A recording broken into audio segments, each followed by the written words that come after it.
The lumpy, lumpy, lumpy, lumpy, lumpy, lumpy, lumpy, lumpy, lumpy, lumpy, lumpy, lumpy mother. Mom! Hey, everybody. I am Natalie Mills. And I am Sarah Stark. And you are listening to The Lumpy Mother, the podcast where we talk about the joys and terrors of motherhood. We are two best friends and moms who find joy learning and laughing together. So if you want some consolation in the fact that you aren't the only parent cleaning pee off of your wall, And like us, are trying to figure out how to be kind to yourself amidst the tormenting guilt that comes along with parenting. you have definitely come to the right place. So the way this works is each week, Natalie and I will have a yes, a no, and a hello for the week. Or in other words, something good, bad, and something random that has to do with our week in parenting. We have a feeling that every parent out there is going to be able to relate to these experiences that we talk about. And if for some reason you can't relate, tell us about it. Email us at lumpymotherpodcast@gmail.com. We want to know what you think about the topics we cover. All right, Natalie, let's get started. We're going to do this. I can't believe that we're already doing this. I love it so much. I do too. All right. So like Sarah just said, we're going to do a yes and no and a hello. I'm going to start with my yes this week. And I'm going to be honest with you. The only reason that this is a yes is because it is far behind me. It felt fitting because it's our first episode. My yes this week is the first pregnancy and that first baby that you have. I kind of wanted to tie this into being our first episode. And we have a mutual friend from high school who I'm going to leave unnamed because I don't want to ever make people feel like they're involved when they don't want to be. But she's wonderful. She's so smart and kind and loving. And she is pregnant for the first time. And it's been making me think about what advice you give to someone that's pregnant for the first time or it has their first child, whether it was through pregnancy or another means.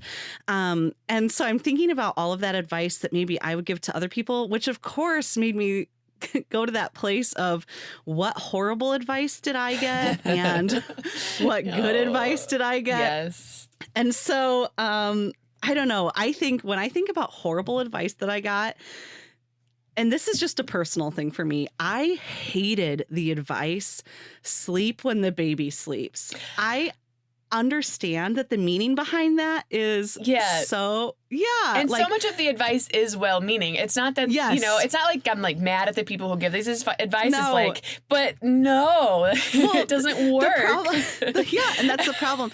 I love this idea of sleeping when the baby sleeps, but if I'm sleeping when the baby sleeps, not only is nothing going to get done ever, we don't have clothes to wear, we don't have food to eat, anything like that, but also it makes me feel like if I sleep when the baby sleeps and I'm still exhausted, which you will be because a newborn baby only sleeps an hour and a half at a time sometimes. Our sleep cycles aren't even, what are they, like 90 minutes or something? So Yeah. So it feels like even if I do that and I'm exhausted still, I don't know. It feels like there's a lot of room for error in the advice, sleep when the baby sleeps. I just really hated it when people said that to me. Well, you know what's funny too about it is like, that is literally the only time you can sleep. So, like, it's not even advice. Like, you can't be awake when the baby's awake. So, you have to sleep. You can't be asleep when the baby's awake. But the baby sleeps a lot in very short increments. And so, Yeah. For like 45 minutes at a time sometimes.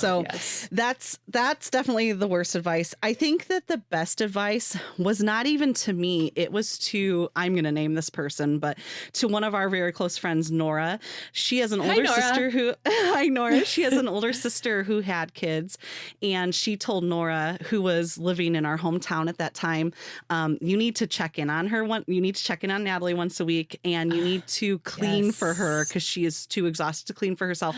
She told Nora this when I was still pregnant, and I'm telling you, nothing got me through the 6 months better than having her over every Tuesday. She committed so hard to this. Like, she was at my house every Tuesday for a few hours.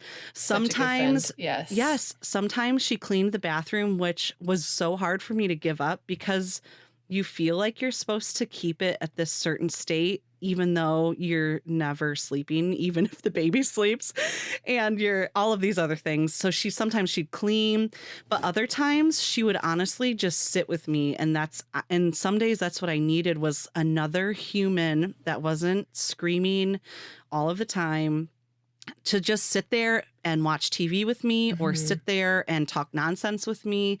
Especially once Nick went back to work, it was so lonely. I was Isolating. so lonely. Yes. Yes. And I definitely had postpartum that I did not recognize, which is not healthy. No, and so but it's having so her, common. So many women. Especially that first time around. And so having her there weekly was it was my saving grace. I will absolutely say that. Nora, yes, it's 8.5 years later, and I'm still thanking you for that.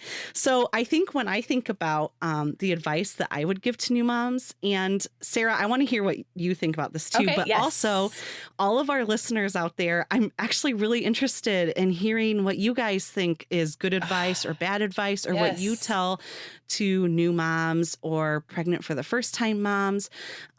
So definitely send us what you guys think. But I think the advice that I give to moms now is so much more about mental health than anything else. I'm not going to give moms advice about how to get their baby to sleep, because every baby is different, or anything like that.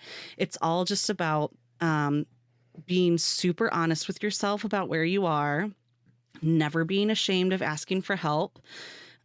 Which after you have a baby, you have to learn to do, because you have to have help. You cannot physically do everything. Like, you can take care of your baby, but then you are going to forget about yourself, because you can't do both. It's absolutely intense. And I think that there's, for some reason, some guilt that comes along with, why am I suffering when I'm supposed to be so happy? You're supposed to be happy when you guilt, like right from the get-go. Yes. You're supposed to be happy when you have a baby and so there's guilt when you don't feel that way. There are so many things. I think we forget, like, there are so many things that are true at the same time. Like, oh, yes. Well, I mean, you don't necessarily bond with your baby right away, too. That could be a thing. Yes. But you can be super overjoyed that you have this beautiful baby, and you can also be like, wow, I'm in a lot of pain. I can hardly walk. I can hardly move. Hormones are raging, and I'm crying uncontrollably for no reason, in ways that I never knew my body, like types of emotions I never knew my body could create. And your body is full of so many insane hormones after you give birth that it's going to do things you never thought that it could, and you're going to think things that maybe you never thought you could.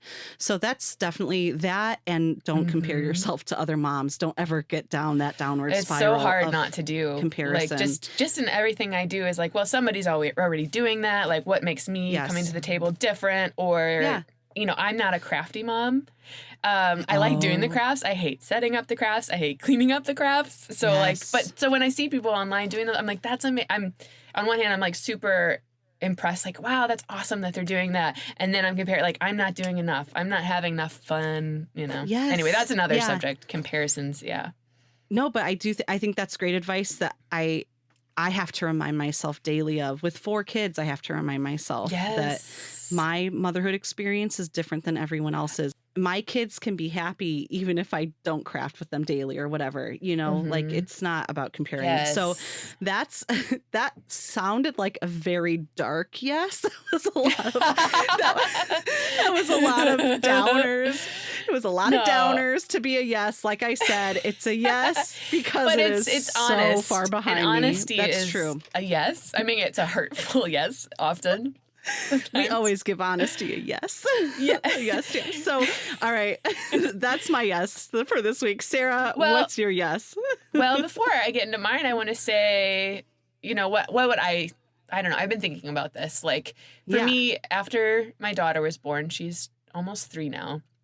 Mm-hmm. Like, I was not prepared for the mental, like, the intrusive thought. Well, I had postpartum depression.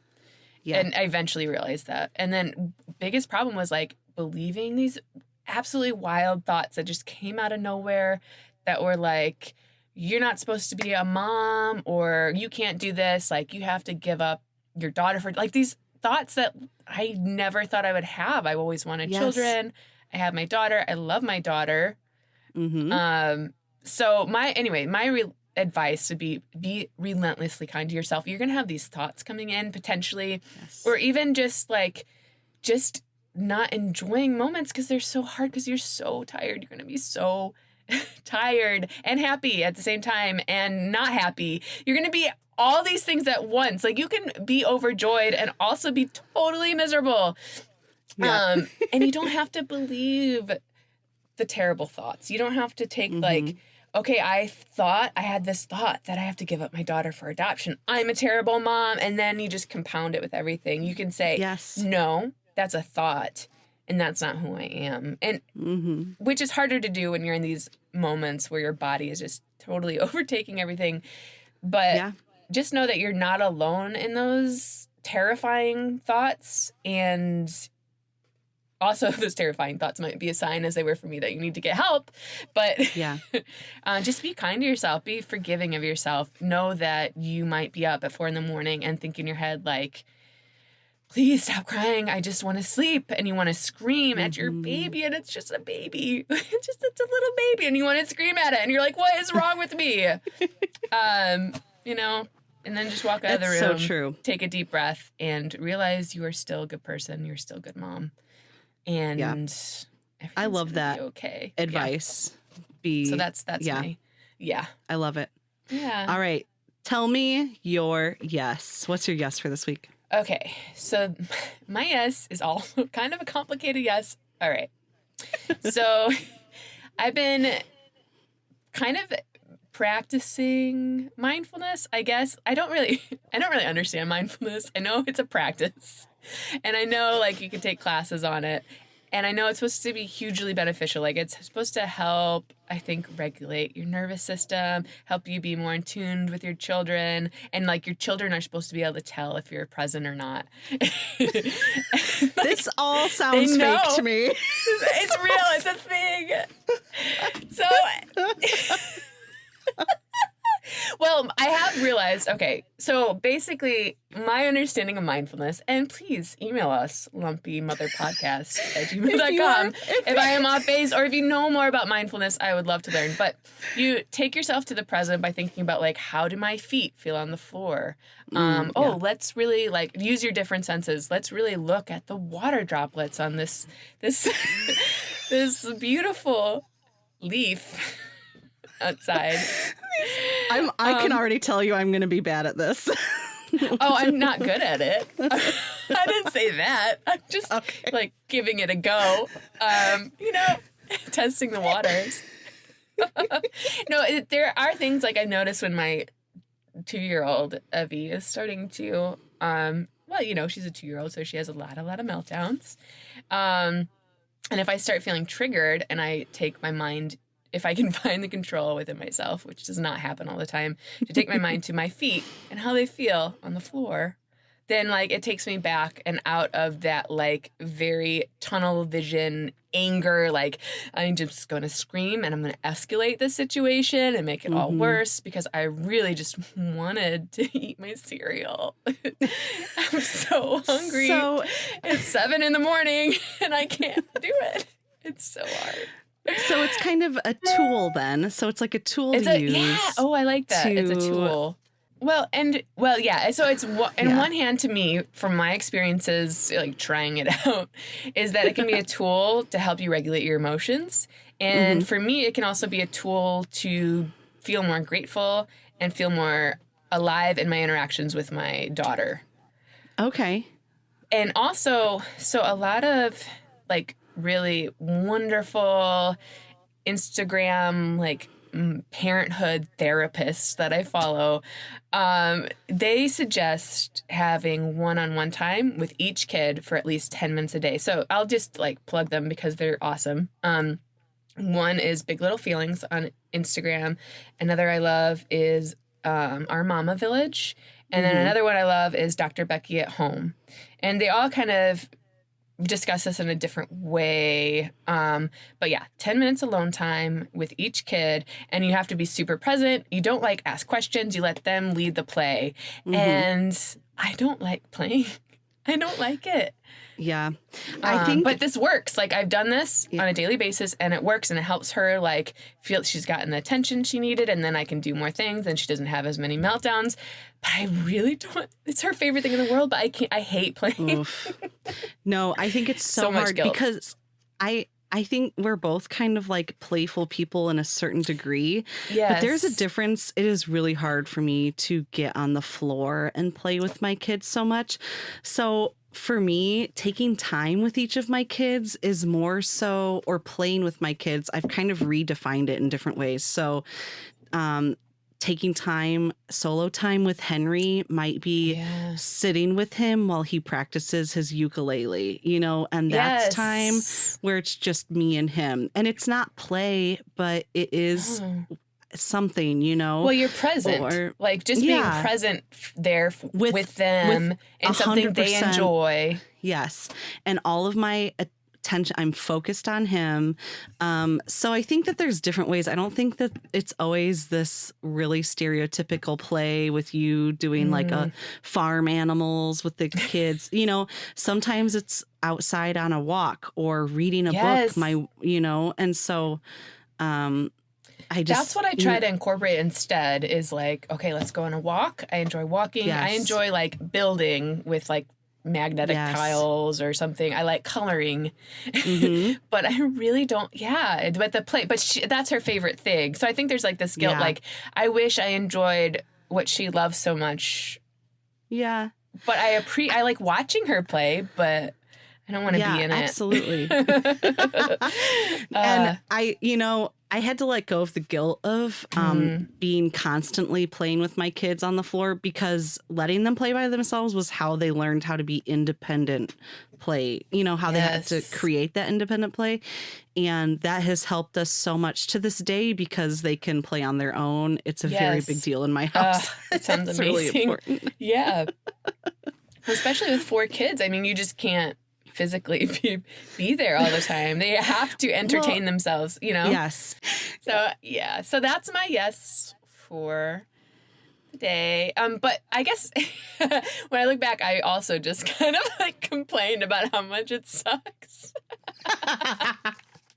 Like, I really, okay, I want this to be a positive space, but also a relatable space. So let's work on this. Okay. So the yes in the being present and like practicing it is, I have been like really soaking up my 2.5-year-old daughter and like, oh, wow, sharing the wonder of the rain with her. And I live in the Pacific Northwest outside Portland, Oregon. So it's the rainy season here and it's really gloomy. And so just remembering you can still enjoy, you can still be present. So anyway, what's your no, Natalie? All right. I Fill actually, us in. this happened a few days ago. And within 30 seconds of it finally ending, I said to myself, the only good thing to come out of this is that I'm going to talk about it this week in our podcast. That's going to help a lot of things. I think, like, all right, you know what? That was really awful and chaotic and a terrible moment, like when I was living it. But when I reflect on this on the podcast, it's going to be great. Exactly. So my no this week is that we officially earned our public screaming event badge with Charlie. He had his first very public screaming fit. And I think if it was in a place like Target or the grocery store, I could have pushed through it. But we were in a peaceful and wonderful place, Barnes and Noble, where how dare you defile. I know, where people are like drinking coffee and just it's like being at the library, people respect that place. And I have so many fun memories of the very Barnes and Noble.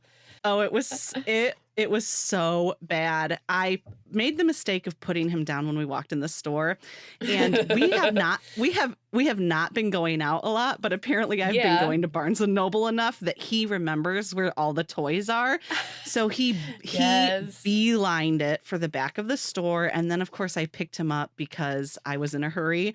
And he screamed and was pushing against me. I mean, it was so bad. It was so bad. And it made me realize on the drive home that we may have accidentally created a monster that we didn't do with our other three kids. An unintentional monster. Yes, an unintentional monster. Because then it made me start thinking about okay. Charlie has this serious fascination with our vacuum And Charlie's cleaner. your 18-month-old. Yes. Yeah. Charlie's, for everyone else that doesn't know just that, in case, like, it's not her 8-year-old. Yeah. Baby Charlie is the 18-month-old, and he has this serious fascination with our vacuum cleaner. It sits in our playroom because he just likes to push it around and make vacuum noises. That's amazing. But he's also very much like Smeagol and the Ring with it. And so if I was just hoping, like, I was just seeing the future, and I'm like still like happily using the vacuum across your house like once a week. No, like, this is not a dream of every mom. If the other kids get close to the vacuum cleaner, he starts screaming at them and pushing them away. And because he's so small, and yes, because he's so small and they're so big, we kind of laugh about it. And now I've realized that we've been laughing at all of these bad actions. And so we may have been like accidentally encouraging them. And then of course that steamrolled into all of the other things that he screams at people about. He actually might be a little bit of a monster. And I didn't realize it until he threw a public fit. He's the youngest. He is. Already fitting that role. He's found his identity at 18 months. He 100% is. I think part of the problem is that when he's screaming at the other three because they want to play with something close to him or whatever, the easiest option for me is to tell the older kids to find something new to play with and to give it to Charlie. Better. They listen. They don't they won't keep screaming at me if I tell them otherwise. And so I have 100% been giving in to every fit that he's been throwing for the last year and a half. I mean, but first of all, Natalie, you are home all the time and your kids are doing e-learning. So you have 3 kids doing e-learning and an 18-month-old and on Charlie. Top of it. So you are homeschooling, working part-time. Why would you openly allow tantrums? If you knew you could avoid them? I mean, I know. Yes. Okay. All right. Let me say, I understand that not giving in to every whim is important to not spoil a child. I get that. But I feel like this year things are different. I mean, how can we possibly be expected to not let our kids get away with everything? And I'm pretty good about giving myself grace. I think it's more just realizing the difference between my other kids who we're not strict parents, but at the same time, behavior has always been a big thing that we work through together. So, and Ava, she was really rough. And my oldest, who's now 8, she had a really hard, age 18 months to 3 years. It was a lot of this. And I don't need that to happen again. So that was my no. There is no silver lining to my no this week. It was a plane crash style no. It was rough. So did you have to one arm it? Did you? Yes. Well, there's so many times where they do they get all limp and they have this super toddler extra strength and and then they fall through your arms when you try to lift them up and slip through. And he did. I don't even know how to hold my daughter. He did the when opposite, that happened. where he tried to do the alligator spin inside my arms. The alligator spin. That's so good. And he was pushing against me. The good and the bad is that all 3 of my other kids were with me as well because Nick good and the bad. had a long week at work. But so I can hand them things other than the screaming baby, and they could take care of it. So I needed 2 things. So I have 3 kids that are more than willing to carry things for me as I handle the alligator baby who is awakening the rest of the store's spirit. So anyways, we survived. It's totally fine. More morphing the store spirit into one of terror instead of intellect and relaxation. Yeah, I can guarantee every single one of those people sighed a sigh of relief when I walked out the door with my baby. And that's okay. I understand. So anyway, that's my no for this week. Yeah. Tell me about your no. Well, it's not surprisingly very similar to your no. It's okay. It has a lot to do with meltdowns. My 2.5-year-old. So I have a 2.5-year-old daughter, Evie, and then I have a she's like 8 months and 2 days. So basically an 8-month-year-old son, Franklin, and An 8-month-year-old. An 8-month-year-old, yes. 8-month-old. No, I know. Okay, so my no is that Evie has developed a parent preference, and it's not like a no for the reason you would think. Like, I could see why some parents would be like upset, like, oh, she doesn't want me right now. And I'm pretty cool with that because it really, like, I know she still loves me. It's just a thing kids go through. I get being upset by it, but I'm also like, there's perks to it. Like, on the weekends, I don't have to do do as much because, the snack person, the snack machine is daddy. So there are benefits, but the issue is during the week, I'm a stay-at-home mom, so I'm the primary caretaker, and like every morning, Evie wakes up and it's like, I not want mama, I want daddy, and she just loses it, just screams like lots of alligator rolls, and then she goes, if I so want to move her body from a different place, like she sits outside. Ben's working from home, and Ben is your husband. Yeah. Yes, my husband, and she sits outside his office and she's just scream. I mean, this girl is so determined and persistent, and it's something that's going to be so wonderful someday. And you know what? It's good now. I like. And I can appreciate it in a lot of ways. Like, she knows what she likes, she knows what she wants, and she knows if she's persistent enough, I will give it to her because it's so hard.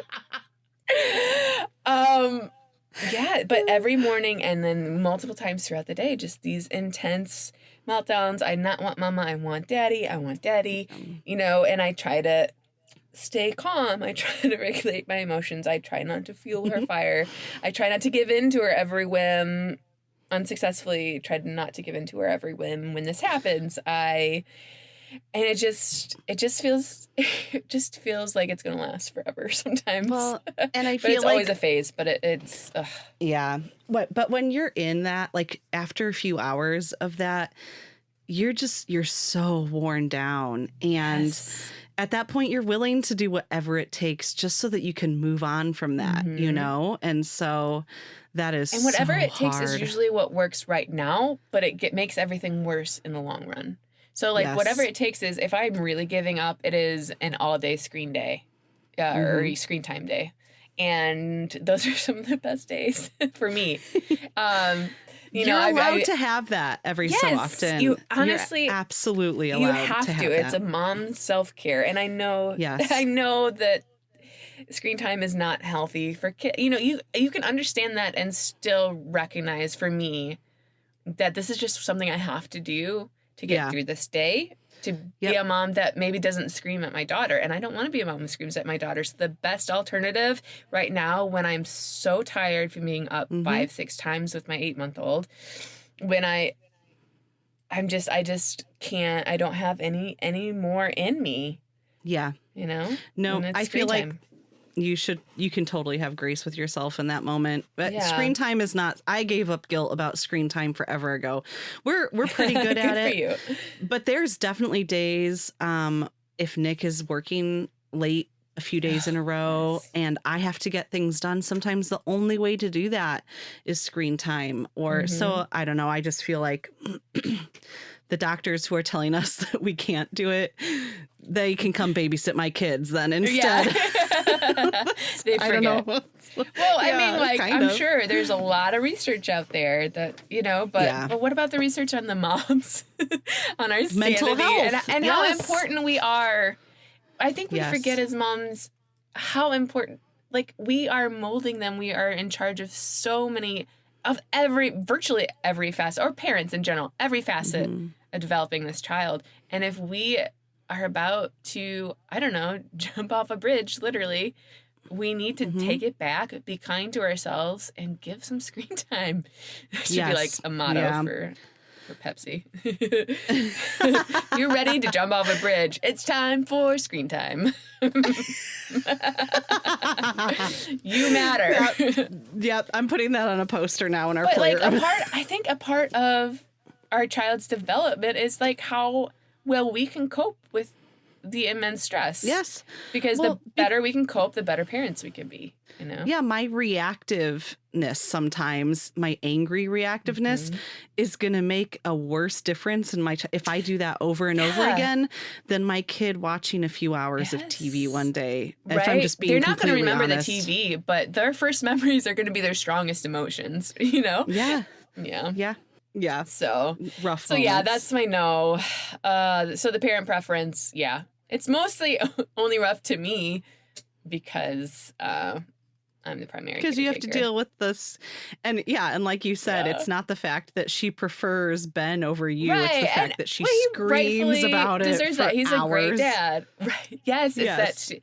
Yeah. And you know, and then he feels bad, and I feel bad for him, and I feel bad for her. I mean, there's so many feelings. Well, I feel bad for you. I don't feel bad for anyone else in this situation. Thank you. I'm just kidding. Thank you. I love the rest of your family, but I do too. But you know what? I need that sometimes. All right, you ready for my hello? Yes. So like Sarah said earlier, our hellos are sometimes they're random. They might be good. They might be bad. They just might be something that happened that week or something we read. Yeah. So my hello is super weird this week. We had a really weird food week here. And so you're gonna have to bear So you're gonna have to kind of bear with this story, and I promise it'll have a good uplifting ending. But my husband, my husband, Nick, is an assistant principal. And so he has to stay for a lot of events and sporting gigs and stuff like that. So this week was an especially rough one. He had 4 nights where there was something going on at the school. Oh my God. Wait, so how many hours are your days when he's doing that? Well, he leaves before the kids wake up and he gets home after they go to bed. So you're basically solo parenting. Yeah. So it's 4 days of solo. And a lot of times those aren't so bad. But right now, like I said earlier, my kids are virtual learning. So it's just a full day over and over and over again. And one of the hardest parts is what we call the witching hour in our house, which is the time. Is that a Midwestern term, or is that like a common? I have no idea. I don't know, because I don't know. Tell us. Refer to email us, lumpymotherpodcast@gmail.com. We refer to it as the time between when Charlie wakes up from a nap and when we eat dinner, because there's that time where it's like kids are always, all of our kids are this way. They're super cranky between when they wake up from their afternoon nap and when they eat dinner. And when I am home without Nick, it's so hard for me to make food and be a parent in that situation. Does that make sense? And we live in a super old house, and the kitchen is separate from everything else. You know, if it was an open floor plan, I could kind of keep an eye on him. There's no physical way to do that in our house. And my 8-year-old Ava can be helpful sometimes, but it's still a lot. And my mother was the cooking master when I was younger. At least all of my memories are of that. She always had a hot dinner on the table. So did my mom. Like every single night we had these great family dinners, and I'm like, how? I cannot compare myself to my mom, because she just did so much that I'm like, I mean, I don't cook, so that's one. Like, I cannot compare. Well, that's the other part of this coin, is that I hate to cook. I hate it. One of the most depressing parts of motherhood for me is realizing that I am going to have to plan and cook meals for the next however many years for every this day family until Oh, Yeah. there's no end Forever. in sight, essentially. Mhm. I do not like to cook. But because my mom was such a wonderful cook, there's like this idea in my head that to be a good mom, you have to have a hot meal on the table every night. And that is, I have Mm. had to come to the fact that that is not my reality at all. So we had a weird food week. First off, I have to tell you that bagels were on sale at our grocery store, but it was the kind of sale where you had to buy 5 bags to get the sale. So I got home and I was like, everybody's eating bagels this week. We're all eating bagels every morning. It's going to be awesome. So we had maybe I wouldn't like bagels after just that, but bagels literally for days. That's all that everyone ate this week. But then at night, because dinner is so hard, there was one night in particular, Thursday night, he was there really late. It had been a long week with school and everything else.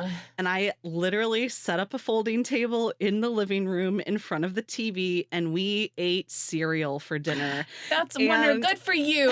That's awesome. You know what? Okay. Because you had to come to terms with so much in Yes, order to do and- that. So much pressure Yeah. you've always put on yourself.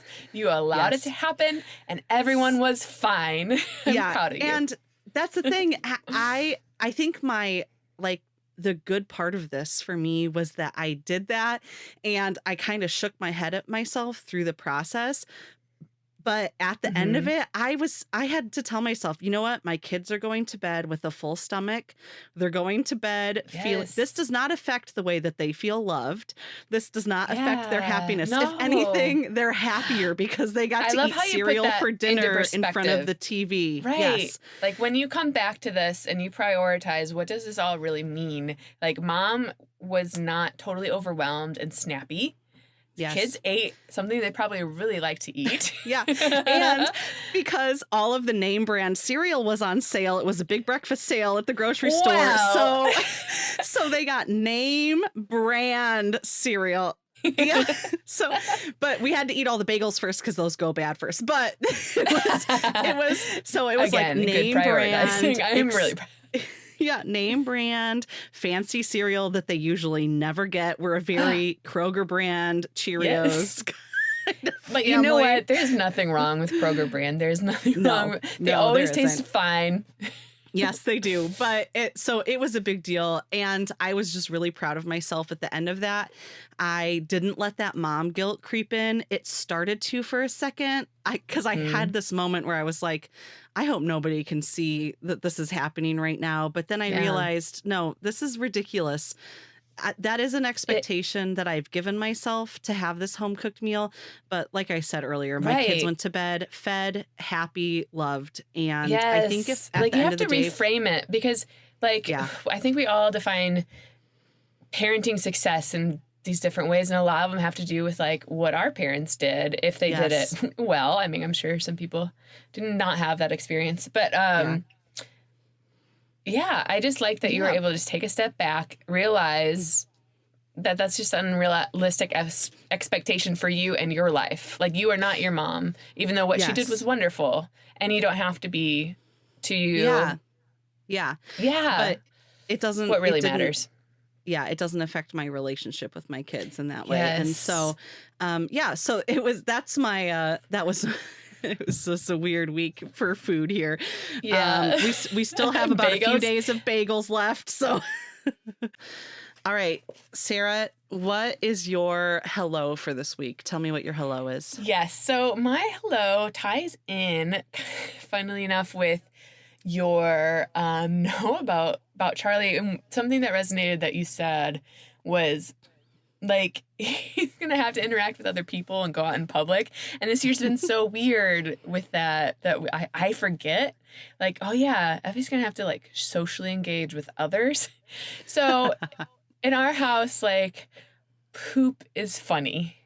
And I understand not everyone shares this kind of humor, probably because they, like grew up, became adults.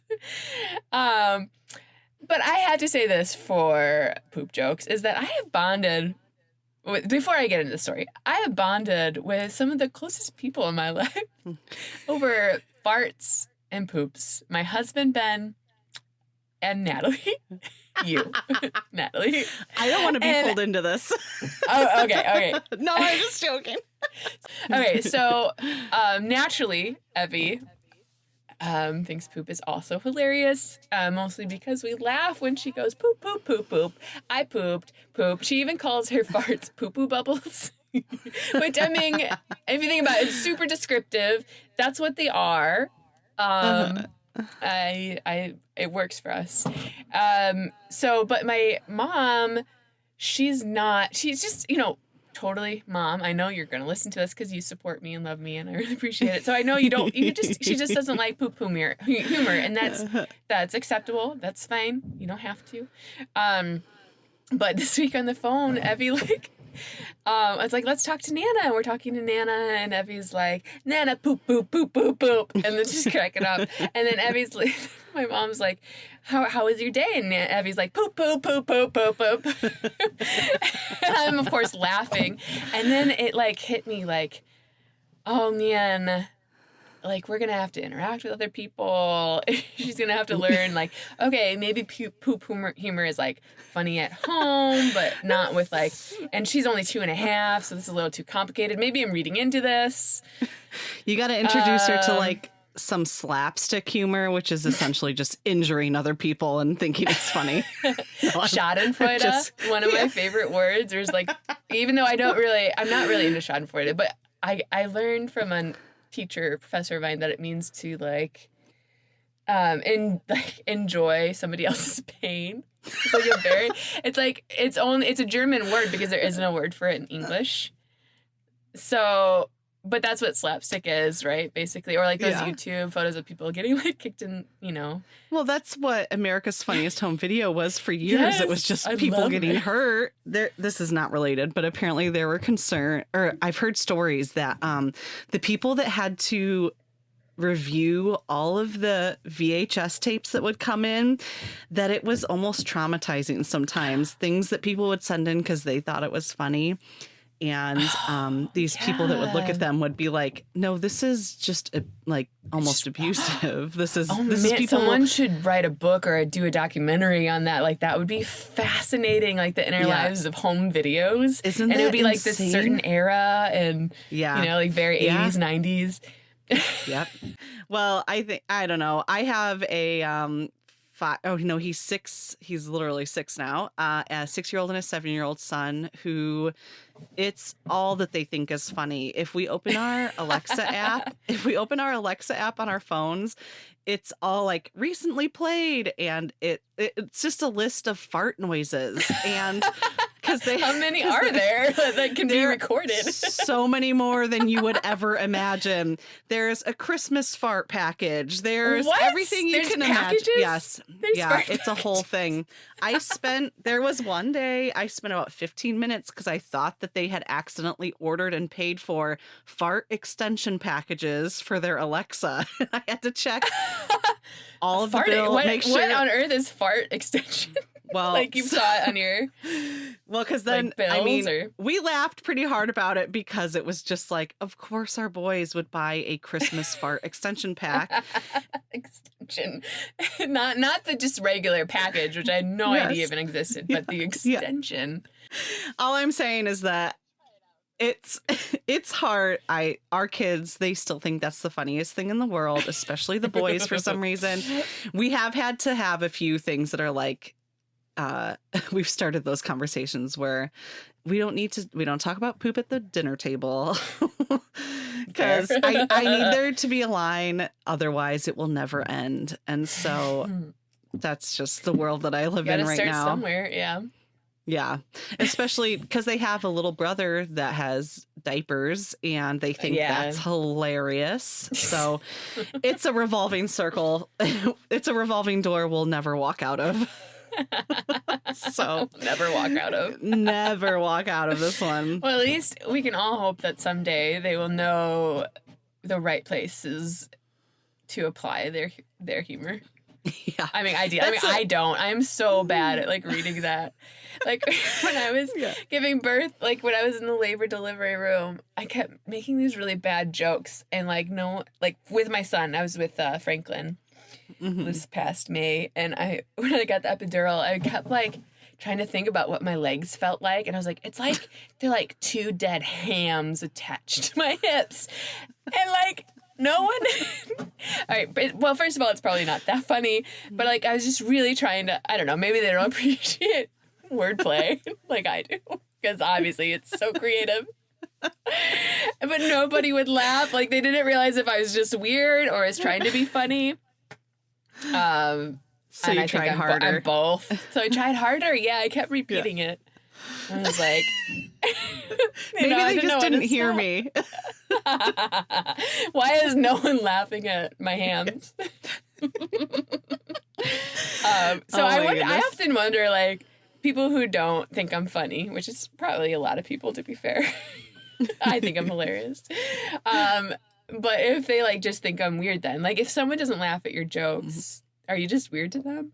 I think that's probably the case. I think that I'm going to be honest. I think I'm weird to a lot of people. There was a shirt that I found. It said, I'm not for everyone. And I think I'm going to have somebody local make me a version of that because it feels very true for my life. Though. But I also feel like that means like you're living bravely because you're being yourself in all situations, even when it doesn't work. You're being so genuine.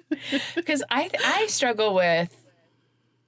I'm a recovering people pleaser, as you know. Mm-hmm. And so I'm really been trying to search for my authenticity and my voice and like not changing that on other people. I think that's a certain kind of, not that I change it, but I leave things out around other people. Yeah. So on that note, absolutely. I can't believe I mean, that's it for today. I'm so excited. We did it. We have an official. We did it. We're doing it. First episode. Yeah. It's awesome. So as we wrap up this today's episode, just a quick reminder that we absolutely want to hear from every single one of you. Email us at lumpymotherpodcast@gmail.com and tell us, like I said earlier, what advice do you wish you had gotten before you became a mom, or what advice do you give to new moms? Or fill us in with your yeses or your nos from this week. What were your wins? What were your losses? And maybe we'll read them during our next episode. And if you like what you heard today, there are a few important things you can do that will really help others find us. First of all, make sure you hit that subscribe button wherever you listen to your podcast, rate and review us, and share us with someone else you think might enjoy our show. And definitely don't forget to follow us on Instagram and Facebook. It's at Lumpy Mother Podcast.